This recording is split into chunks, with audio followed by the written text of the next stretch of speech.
All right, we are back with another episode, and joining me today, I've got Braden Lam. How's it going? Hey, good. Awesome to be here, Cody. Thanks for having me. Thanks for coming on and chatting today. Totally. All the Awesome, way from the East Coast. absolutely. Cool, man. So, for starters, tell us a little bit about yourself and where you come from. Yeah, totally. So I'm currently living in Halifax, Nova Scotia. I've been here for about 7 years. I actually grew up in a small town in Ontario, about an hour north of Toronto, but moved out here to pursue some, second post-secondary studies, and then just fell in love with the city, and really started my music career out here. And so this is home now. I love being, close to the ocean on the East Coast. I make like indie folk music. So if you're a fan of like Vance Joy, Phoebe Bridgers, Lumineers, as some like very, general examples, you definitely dig my music. Yeah, I love to write songs and tell stories. I love to, write a good hook that gets people singing along, get people moving or thinking. And I think, something we'll probably touch on in this is I like, having a message too behind uh, everything that I share. It's always like meaningful. It's always, part of a lived experience. So yeah, Yeah, I just love connecting with people. absolutely. And I know I looked up some of your videos, and I was like, man, this guy has got a vibe. I like it. Thanks. Yeah, I'm still like early on, and I think a lot of people don't see those like early years of an artist unless you've been following them from like the ground. Like, I think, people have talked about Lizzo recently as an example, is like everybody thinks Lizzo was an overnight sensation on TikTok, Right. but nobody saw those like 8 years before of her putting in all that work and getting to the point where she is. And I think it's really interesting to feel like I'm still in those 8 years, and I'm still like trying to figure out, my vibe and constantly like honing it in. So it's nice to hear that I even have a vibe, and like, yeah, I appreciate that feedback. It's something, I'm always working on and trying to, yeah, I guess explore and discover of what resonates truly with who I am. Yeah. Absolutely. No, and even like the videos look great. Like everything is, it's on point, man. It's on Thank point. you. Thank you. I appreciate Absolutely. I know it. it's funny you say that. There's another artist out here. She was kind of the same thing. She did a song with the Rec Laws. I don't know if you've ever Oh yeah. heard them. Yeah. Yeah, so Sasha, I think her name is, and it was the same thing. She like did the TikTok thing with Rec Laws and got on a song with them, and you would think Uh, it was like an overnight thing, but nope, she's had this whole career that no one's really seen. Yeah, on the mainstream level, nobody knows that that happened. Yeah. Exactly. Yeah. So it's funny you say that because that's Yeah. the first thing I thought of. Yeah, and I think a lot of like artists who are starting out kind of get in their own heads too. I do it myself too. I'm guilty. I compare myself to like the age Yeah. of my idols and be like, how old were they when they won this or did that? And like, yeah, it's definitely easy to forget. Like, there was so much else that went into that. 90% of the time, 10% of the time, there's definitely some people who have like other advantages or privileges in the industry, music especially. But yeah, there's a lot of work that goes into successes for sure. For sure. Awesome. When did music come into your life? How did it start? Is it in the household? Just randomly came upon it one day, or Yeah, I wouldn't really say I grew up in like a super musical household. Like my mom ran a daycare out of my house growing up, so like there wasn't really great music taste. It was all kids music. And I feel like I always grew up kind of on the radio, so like I was listening to current stuff. Like, to be honest, I remember like some of my earliest bands I would listen to were like NSYNC and Backstreet Boys, like because that's what was popular in the early 2000s. Um, but like that led to a kind of greater journey for myself once I moved away. I got the chance to really explore what music I wanted to listen to and kind of define myself. I have a lot of catching up to do on like, historic acts. Like, I feel like I'm still catching up on like Joni Mitchell and Bob Dylan and Paul Simon and like a lot of those classic, folk and singer-songwriters. But yeah, I'd say like it just kind of came from I was that one kid in my family that was like, I want to learn guitar.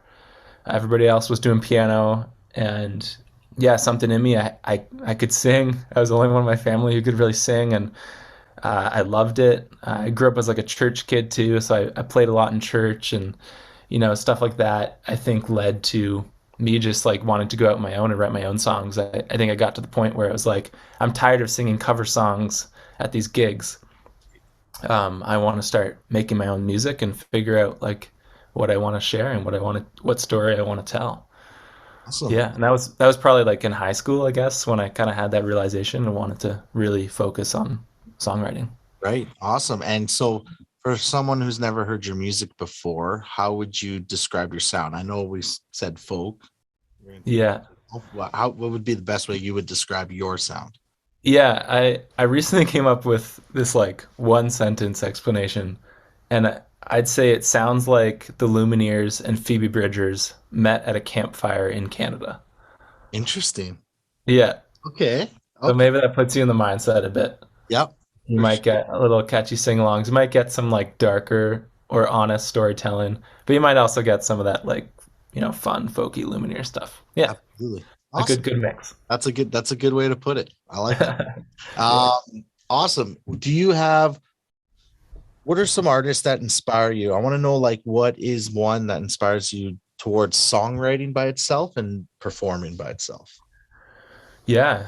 Um, Man, on the performance side, although her music is nothing like mine, Billie Eilish just blows me away. Yep. I've been like watching all these like, when someone's like mega famous, there's all these like weird Instagram accounts that are like Billie Eilish fan accounts. Yep. So like those reels constantly show up on my feed, and like I love watching her live shows and those little clips. Like they're just so impressive.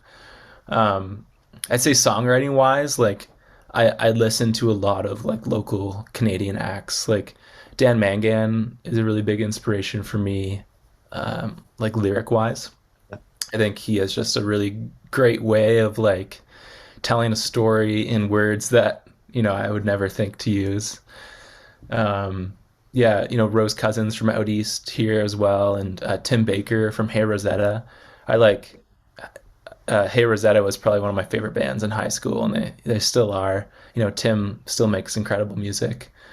Yeah, that would probably like sums up top three lyric wise, and then performance. Yeah, Billie Eilish, Harry Styles too. Oh yeah. Honestly, like can't go wrong with his like shows, and his outfits are just like goals. Yeah, Absolutely. I agree with that. yeah, Um, cool, man. So let's talk about your new single, Silence. yeah. I'm collaborating with a rap artist.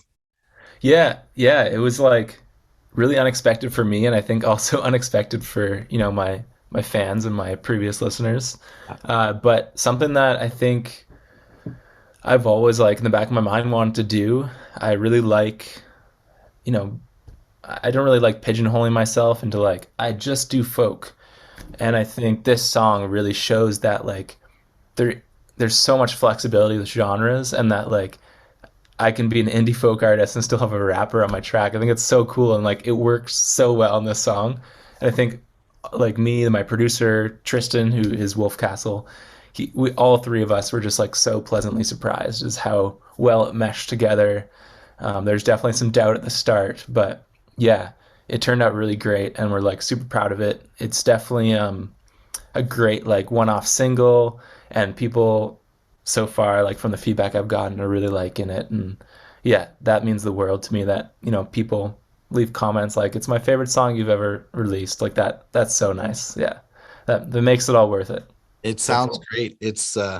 I yeah, when I heard it, I was like, this is awesome. I need to Thanks. let's get him on for sure, right? So Yeah. it no, it's great. What was the whole process like? Recording Yeah. and stuff like that. Yeah.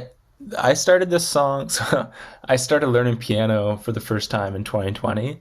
Yeah. I've been like a guitar guy my whole life, and then finally was like, I love piano. I just need to sit down and learn it. So COVID gave me a bit of chance to do that.